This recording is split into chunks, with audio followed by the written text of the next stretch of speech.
여러분 반갑습니다. 요한계시록 59번째 묵상 같이 보실 하나님의 말씀은 계시록 12장 12절에서 17절입니다. 그러므로 하늘과 그 가운데 거하는 자들은 즐거워하라.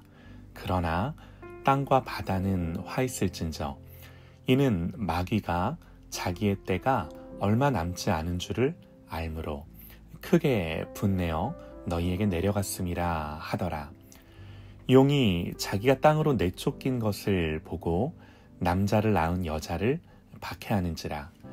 그 여자가 큰 독수리의 두 날개를 받아 광야 자기 곳으로 날아가 거기서 그 뱀의 낯을 피하여 한 때와 두 때와 반 때를 양육받음에 여자의 뒤에서 뱀이 그 입으로 물을 강같이 토하여 여자를 물에 떠내려가게 하려 하되 땅이 여자를 도와 그 입을 벌려 용의 입에서 토한 강물을 삼키니 용이 여자에게 분노하여 돌아가서 그 여자의 남은 자손 곧 하나님의 계명을 지키며 예수의 증거를 가진 자들과 더불어 싸우려고 바다 모래 위에 서 있더라.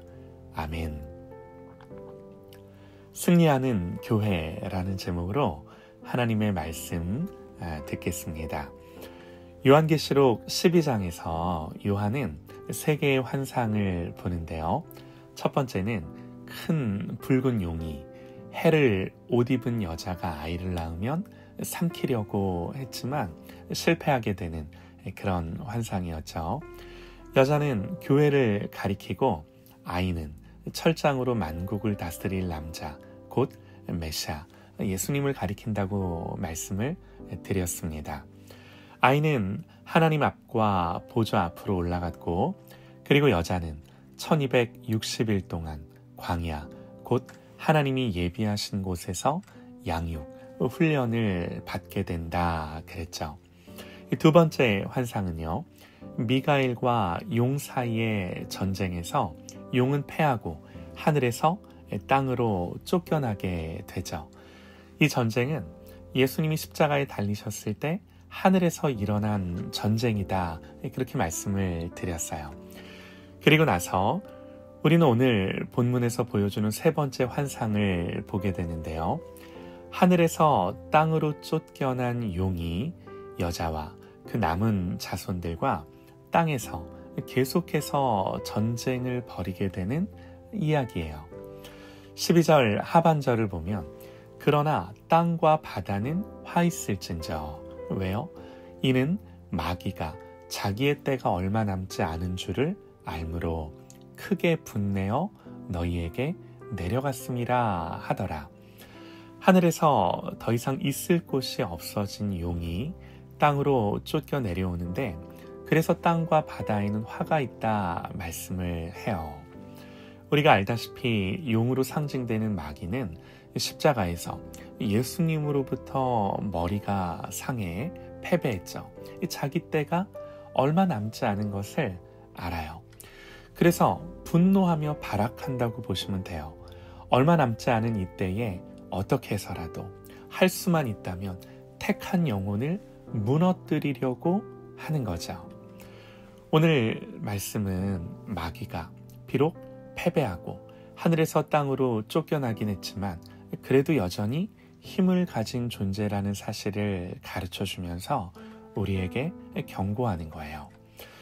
그러므로 얼마 되지 않은 이 기간에 정말로 위험하고 영적인 이 전쟁이 치열하게 벌어질 거라고 성경은 말하는 거죠. 결국 여러분 보세요. 이런 말씀을 통해서 하나님은 1세기 말 이 로마 제국과 유대인들에게 박해를 당하는 성도들이 결국 그들의 적이 누구인지를 명확하게 알게 해주고 싶으셨던 거예요. 지금 그 대적들에게 어떤 일이 벌어졌는지도 가르쳐주고 싶고, 그러므로 1세기 말의 성도들은 자신들을 박해하는 원수가 로마 황제거나 유대인들 이런 게 아니라 바로 하늘에서 쫓겨난 마귀라는 사실을 분명히 알아야 했던 거죠. 그리고 그 마귀가 예수님의 십자가에서 머리가 상하도록 패배를 당했고 하늘의 전쟁에서도 미가엘에게 패하여 하늘에서 땅으로 쫓겨났고 그리고 이 얼마 남지 않은 때 하나님이 허락하신 바 이 자기의 때가 얼마 남지 않았다는 사실을 알기에 분노하고 있다는 것을 교회가 분명하게 인지해야 했던 거예요. 지금 이 눈에 보이는 세상에서 일어나는 일은 보이지 않는 영적 본질로 해석하고 통찰해야 했던 거죠. 여러분, 성경이 이 말씀을 하고 싶은 거예요. 13절을 보면요. 용이 자기가 땅으로 내쫓긴 것을 보고 남자를 낳은 여자를 박해하는지라 그럽니다. 여러분, 우리가 분명히 알아야 하는 게 뭐냐면 교회를 박해한다는 건요, 사실 예수님을 박해하는 거예요. 사울이, 아직 바울이 되기 전에 사울이 교회를 핍박했을 때 예수님 그러셨죠. 사울아 사울아, 네가 어찌하여 나를 박해하느냐. 그러자 사울이 주여 누구시니까? 나는 네가 박해하는 예수라. 겉으로 보면 사울은 교회를 박해했지 주님을 박해한 적이 없어요. 그러나 주님은 교회를 박해하는 것을 두고 곧 나를 박해하는 거라고 분명히 말씀을 하십니다. 그러므로 하나님은요, 교회에 대한 마귀의 박해를 절대로 그냥 보고 있지 않으세요. 당신에 대한 대적으로 간주하시고 철저하게 교회를 지키시고 보호하세요. 어떻게 보호하시나? 14절에요. 그 여자가 큰 독수리의 두 날개를 받아 광야 자기 곳으로 날아가 거기서 그 뱀의 낯을 피하여 한 때와 두 때와 반 때를 양육받음에. 여기에서 출애굽 장면이 연상되지 않으세요?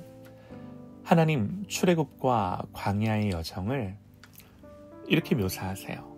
내가 애굽 사람에게 어떻게 행하였음과 내가 어떻게 독수리 날개로 너희를 업어 내게로 인도하였음을 너희가 보지 않았느냐. 하나님 독수리 날개로 업어 이스라엘 백성들을 인도해 내셨답니다.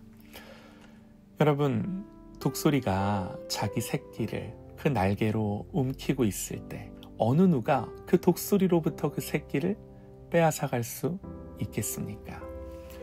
이렇게 하나님은 마귀의 혹독한 박해 속에서도 자기 백성을 독수리 날개로 업어 하나님이 예비하신 곳으로 인도하여 그들을 보호하시고 양육하시고 훈련하시고 준비시켜 주시고, 여러분, 그렇기 때문에 보세요. 마귀는 하나님의 백성들을 죽일 수는 있어도 이길 수는 없는 줄 믿습니다. 15절을 보면요, 이 마귀가 공격을 하는데 어떻게 공격을 하는가?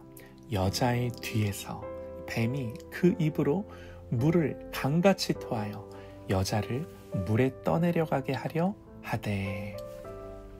마귀는요, 비겁하게 여자의 뒤에서 공격을 하는데 우리가 주목해야 하는 것은 입이에요. 뱀이 그 입으로 물을 강같이 토하여 그렇게 묘사를 하는데 요한계시록에서 입은 상징적으로 많이 사용되죠. 그렇다면 여기 뱀의 입에서 나온 강물이 무엇입니까? 이게 뭐냐면 뱀의 미혹하는 말, 입에서 나오는 거짓 복음, 거짓 가르침들. 여러분, 사도 바울은요, 마지막 때 하나님이 허락하시는 마귀의 역사를 이렇게 경고해요. 이러므로 하나님이 미혹의 역사를 그들에게 보내사 거짓 것을 믿게 하심은 진리를 믿지 않고 불의를 좋아하는 모든 자들로 하여금 심판을 받게 하려 하심이라. 이 거짓 선동, 거짓 복음이 이 마지막 때에 난무한 거죠. 여러분, 오늘 우리의 시대에 교회의 가장 큰 어려움이 이거 아닌가요? 그러나 이런 뱀의 공격 앞에서 하나님은 다시 땅을 통해 여자와 교회를 도우세요. 16절에요. 땅이 여자를 도와 그 입을 벌려 용의 입에서 토한 강물을 삼키니. 사랑하는 여러분, 이런 전쟁과 싸움이 오늘 우리의 시대에 있는 거예요. 교회를 향한 마귀의 공격은 오늘도 쉬지 않아요. 그들의 무기는 말씀이 가르쳐주는 것처럼 거짓 복음, 다른 복음, 속임, 기만, 선동이죠. 여러분, 이런 전쟁에서 승리할 수 있는 우리의 유일한 무기가 뭔가요? 오직 하나님의 말씀에 바르게 서는 것인 줄 믿습니다. 11절에서 말씀했듯이 성도들이 어떻게 싸우는가? 어린 양의 피와 자기들이 증언하는 말씀으로써 마귀를 이깁니다. 여러분, 그러므로 하나님의 말씀의 이 진리를 더 사랑하고 그 말씀에 견고히 붙어 있도록 하나님 앞에 은혜를 구하기 원합니다. 그리고 그 진리의 말씀의 가르침 아래 우리의 모든 생각과 사고를 놓는 이 훈련이 날마다 있는 여러분, 그런 저와 여러분 되시기를 간절히 소망합니다.